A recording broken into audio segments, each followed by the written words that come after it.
लेकिन सत्य को कोई झुका नहीं सकता, कोई समाप्त नहीं कर सकता, कोई झुठला नहीं सकता।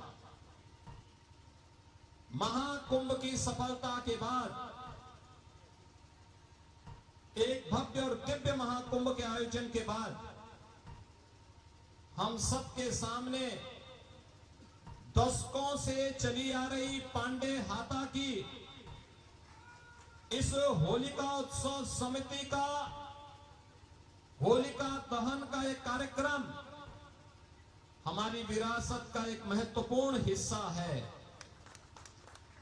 ये हमारी परंपरा का हिस्सा है और इस उत्सव के साथ जुड़ते हुए हम सभी को गौरव की अनुभूति होनी चाहिए। मुझे याद है, मैं स्वयं भी तीसरी पीढ़ी को देख रहा हूं, जो तीसरी पीढ़ी इस आयोजन के साथ हमारे साथ जुड़ रही है। अभी गत वर्ष ही इस होलिका दहन समिति के अध्यक्ष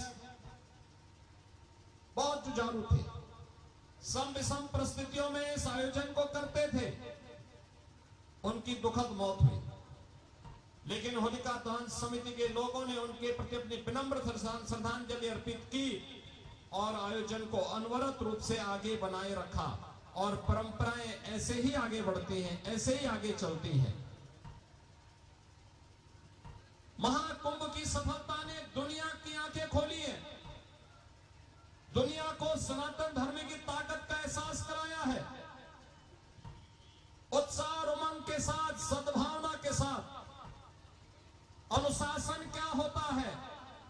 अनुशासन देखना हो, 66 करोड़ से अधिक श्रद्धालु एक त्रिवेणी के महासंगम में उपस्थित होकर के 45 दिनों के अंदर पूरे अनुशासन के साथ धर्म का अनुशासन क्या होता है, इसका एहसास दुनिया को कराए हैं। और यही सनातन धर्म की सबसे बड़ी जीत है कि इन 45 दिनों में देश और दुनिया से, देश के हर राज्य के हर जनपद से और दुनिया के 100 से अधिक देशों से श्रद्धालु, राजनयिक, राष्ट्राध्यक्ष, उन देशों, तमाम देशों के मंत्रीगण इस आयोजन का हिस्सा बने।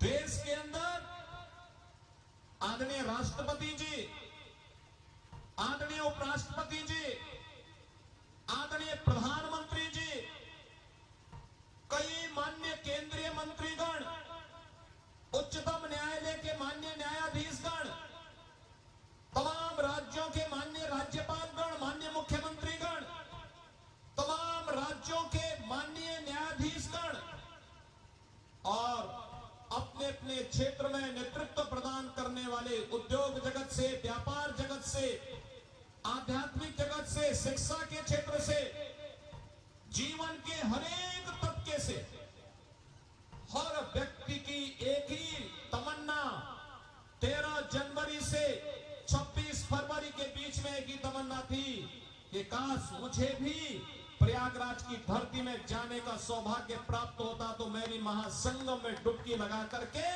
पुण्य का भागीदार बनता। देश हो या दुनिया, सभी लोगों को इस अवसर पर आतिथ्य सत्कार का जो एक अवसर और अपने भावनाओं का परिचय देकर के उत्तर प्रदेश वासियों ने दिया है, वह सचमुच और भी अत्यंत अभिनंदनीय है। मैं इस अवसर पर उत्तर प्रदेश के उन सभी नागरिकों का, उन सभी प्रशासनिक अधिकारियों का, पुलिस कार्मिकों का, सफाई कर्मियों का, स्वास्थ्य कर्मियों का, सिंचाई विभाग के उन सभी अधिकारियों का, पीडब्ल्यूडी के उन सभी कार्मिकों का, विद्युत विभाग के उन सभी अधिकारी और कर्मचारियों का और सभी संबंधित विभागों का, रेलवे हो, परिवहन विभाग से जुड़े हुए हो, नाविक हो, हर तबके के उन लोगों का जिन्होंने पूरी ईमानदारी और तत्परता के साथ इस आयोजन को अपना आयोजन बनाया और सफलता के नए प्रतिमान तक पहुंचाने का काम किया, उन सबका हृदय से अभिनंदन करते हुए उन सबको भी होली की हृदय से बधाई देता हूं, अपनी शुभकामनाएं देता हूं। बहनों और भाइयों, यही है ताकत सनातन धर्म की, जो पर्व और त्योहारों के माध्यम से, और हर एक का संदेश एक ही है, एकता का। हर एक का संदेश वही है, सद्भावना का।